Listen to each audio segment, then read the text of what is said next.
नाज़िम कंदकोट में जवाबदार कारण इल्ज़ाम हेठि चाचे खे क़त्ल करे छॾियो आहे। उन हवाले सां वधीक तफ़सील ॿुधाए रहियो आहे मेहरान टीवी जो रिपोर्टर ग़ुलाम रसूल मेरानी। जी ग़ुलाम रसूल, छा अपडेट्स आहिनि?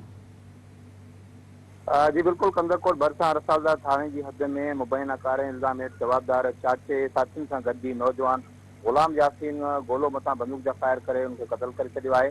ज़रियनि जो चवणु आहे त जवाबदार चाचे मोहम्मद शरीफ गोलो संदसि टिनि साथियुनि अमानुल्लाह ऐं अब्दुल करीम गोलो सां गॾिजी नौजवान मथां बंदूक जा फायर करे नौजवान खे क़त्ल करण बाद उहे जवाबदार फरार थी विया आहिनि।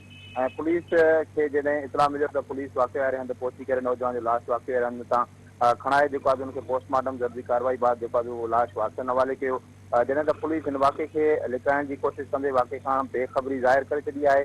ऐं ॿिए तरफ़ मक़सूल जो जेको वालिद आहे उनजो चवणु आहे त मुंहिंजे पुट खे जवाबदारनि नाहक क़त्ल कयो आहे ऐं जवाबदारनि सां जेको आहे मुंहिंजो ज़मीनी मामिलो जेको आहे उहो हलंदड़ हुयो ऐं जवाबदार पुट खे क़त्ल करण बाद कारे जो जेको आहे उहो कूड़ो इल्ज़ाम मड़ियो आहे।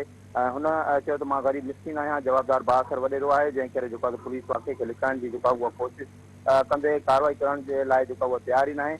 ऐं पुलिस जेको आहे कार्रवाई करण जे बजाए जवाबदारनि ऐं सां जेको आहे गॾिजी करे मुंहिंजे पुट जे खून खे जेको आहे उहो लोड़णु चाहिनि था, जॾहिं त हद जी पुलिस जेको आहे वाक़िए खे दॿाइण लाइ मूंखे जेको आहे उहा धमकाए रही आहे।